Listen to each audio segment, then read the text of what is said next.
My name is Simon Welschen, and on the September 14, 2020, I headed to Kulul Ranch Trail, which is a dirt trail, where my friend Jeremy dropped me off. I prepared this expedition during 2 weeks, without to know what I was going to discover. Parce que ça donne tout de suite. C'est 5 heures là que j'avance et que je suis asséché complètement. Je fais 5 mètres, je m'assois.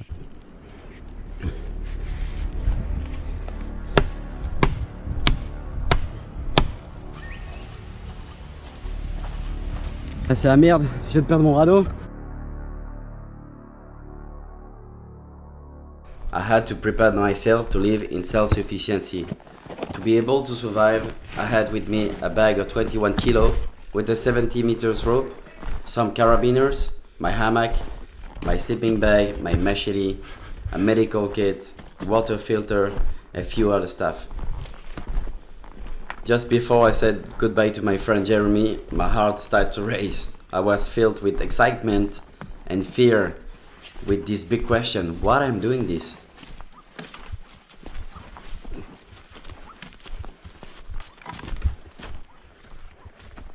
Ça tue les jambes.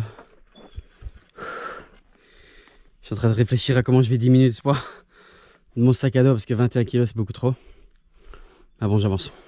Directly after a few meters in the forest, I discovered that all of the tree trunks were burnt. But the leaves in the plants were growing again. But the wildlife was completely dead. I didn't see a single animal. No snake, no lizard, not even a ant. The wildest fire in Australia were completely a disaster.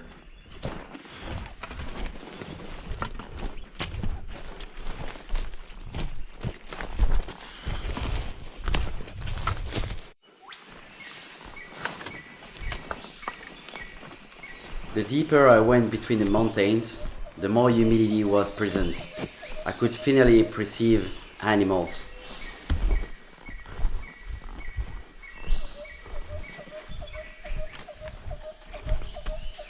Putain.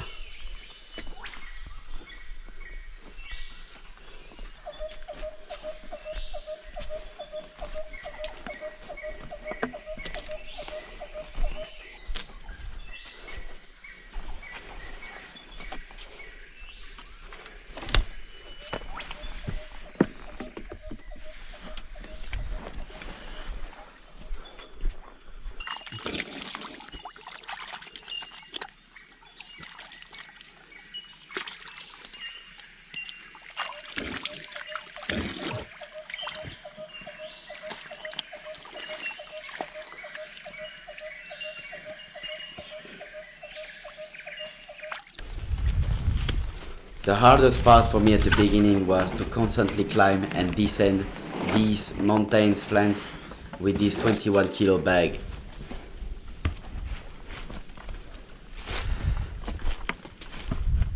At the end of the first day, I was slowly arriving at the river that I saw on my map. And at the same time, I realized that the river was more than 650 meters below me. Impossible for me to get water. I had not read my map and the relief lines well. It was a big mistake. 600 mètres d'altitude. Coloriver. C'est magnifique. C'est pas du hiking que je fais, c'est du climbing. C'est un truc de dingue, c'est trop beau. In the early morning, I collect the condensation under my roof of my hammock. It wasn't great, but 1 more centimeters of water in my gourd, it was better than nothing. At the middle of the second day, I couldn't find any more water and my content was almost empty. So I decided to turn back and try to find another place where I could access to the river. At the beginning of the afternoon, it had been 17 hours since I had drunk a good sip of water under this heat of 35 degrees. I kept these centimeters in my water bottle all day long to dehydrate my mouth. And suddenly I saw in the distance between two mountains crossing this very light green that gave me the hope that I could find water. I was completely dehydrated. ready to suck a plant to get water. I went over there and I found a small creek. It was like a dream for me. I couldn't believe it. And I jumped into it. Et je suis refait, là je suis reparti, mon mental est un peu retapé. Ouais, j'ai pris mon petit bain, là j'ai lavé mes vêtements, ça fait plaisir quoi. Et là je vais m'hydrater à fond. Puis on est reparti. I decided to follow this small creek that sunk between the two mountains with that water in abundance.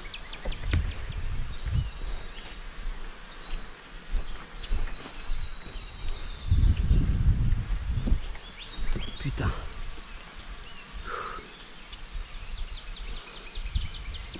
On l'a vu celui-là.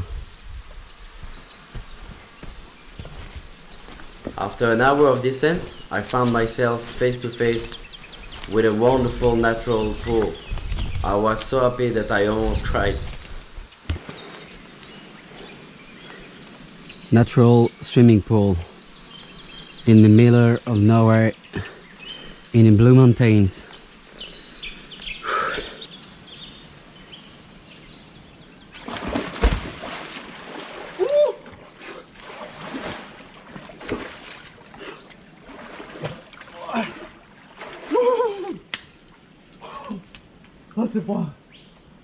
I kept going down pretty hard, by the way.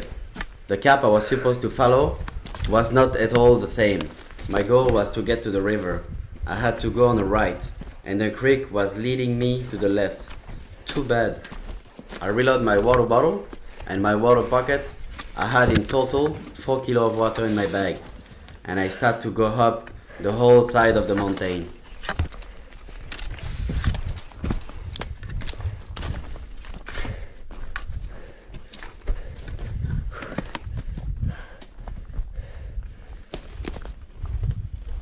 Once I reached the top of the mountain, I faced this cliff which is 500 meters deep. I went there, I hung my rope on a tree trunk, and I started to descend. It was my first abseiling.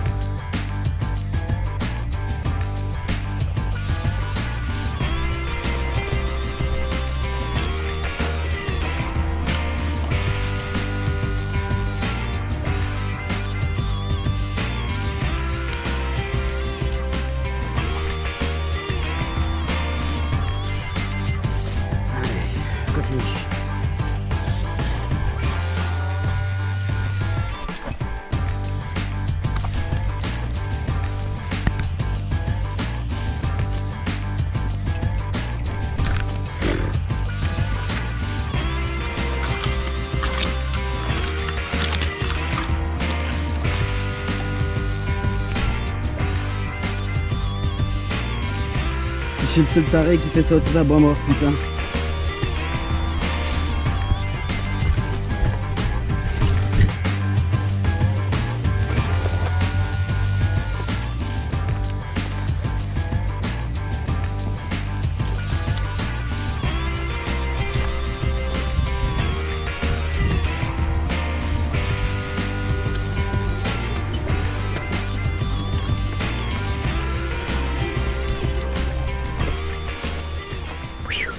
J'y suis presque.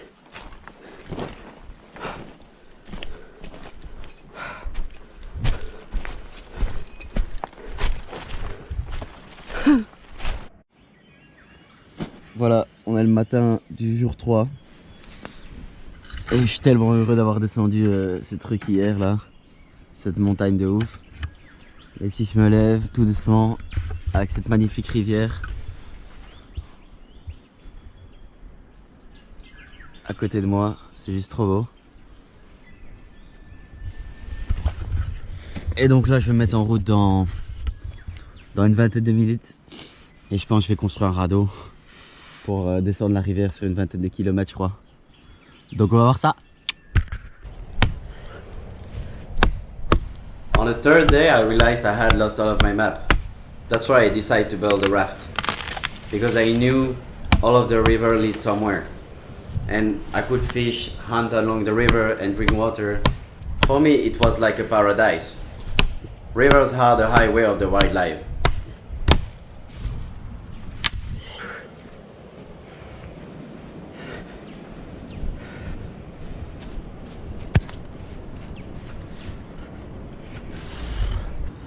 J'ai utilisé mon matelas, mis en mousse, ça devrait faire un peu flotteur. À mon avis, ça va pas faire grand chose, mais bon. Qui ne tente rien à rien.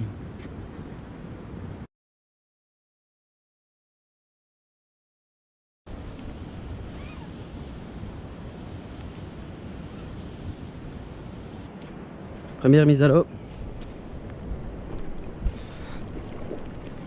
Parce que ça donne tout de suite. C'est de la merde.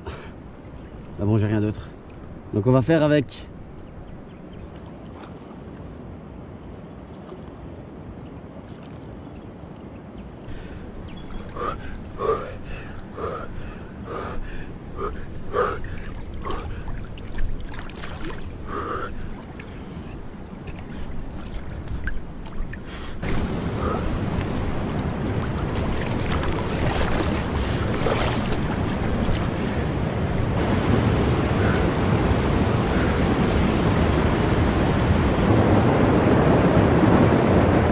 Je viens de perdre mon radeau.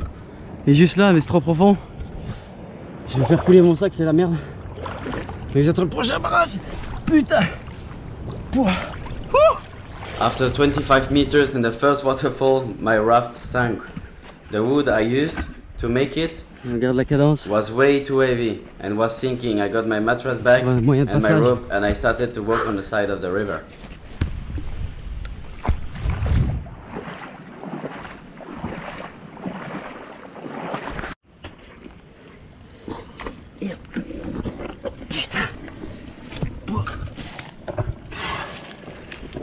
Mauvais endroit. Ah. Toutes les conditions. Truc de ouf. This river, which seems like a paradise to me, was almost worse than before. When it was not my feet that sank into the mud at my eye, it was my 21 kilo bag, which now weighed 25 kilo, and was separate my back in 3 parts. Oh, those brambles and lianas that cut my legs.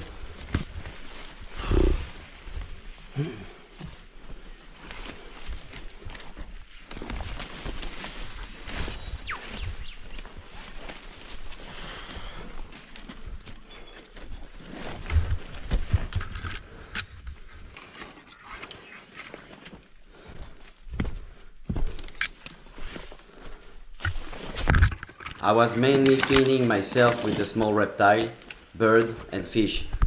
There I caught a brown snake. Those ones are very dangerous because if they bite, unlike the big ones, they don't know how much poison they inject. They will be deadly if he came to bite me. I will have an hour to leave. Ça, c'est pour ce soir. J'ai quand même recoupé un bout. Caillure et des venins là. I cut off his head and buried it to make sure I didn't step on it.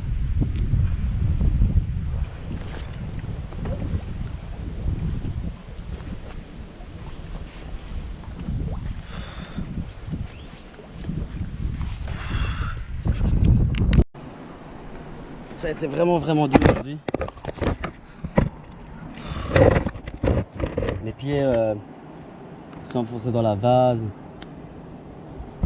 J'ai mes sacs étanches. Mes sacs étanches qui ont pris l'eau. Je m'en suis servi comme flotteur pour essayer de nager un peu. C'est très difficile, la végétation est très dense sur les côtés de la rivière. Du coup, j'essaye d'aller moitié dans l'eau, moitié dans les terres, mais à chaque fois j'ai du sable dans les pompes et tout, c'est la merde. Et là tantôt j'ai surpris encore un petit serpent et... Putain. Et on va le chier.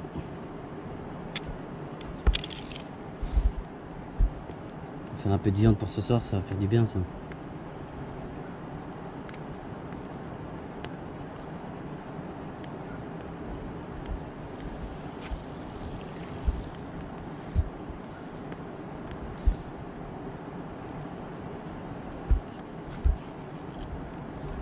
Et hop, ça, poubelle. L'épicerie, lui.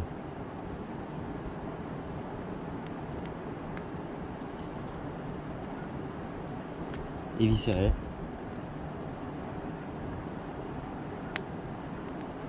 On va se marrer à manger ce truc là. On va rigoler les filles. Et barbecue maintenant.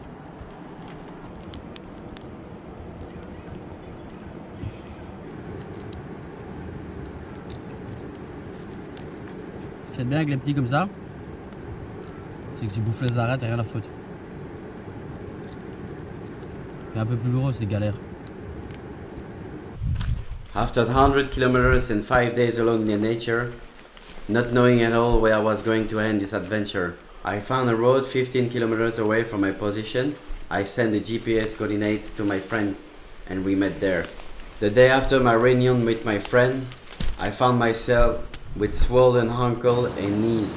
All of my tendons were damaged. I couldn't walk for 3 days, but my destiny was not going to end there.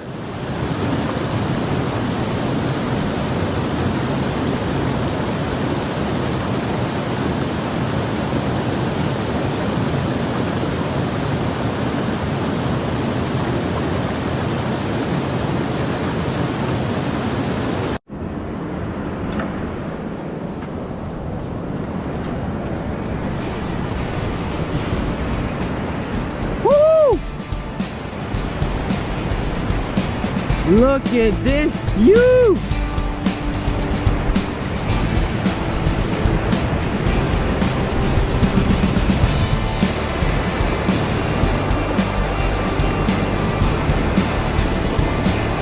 This thing is amazing.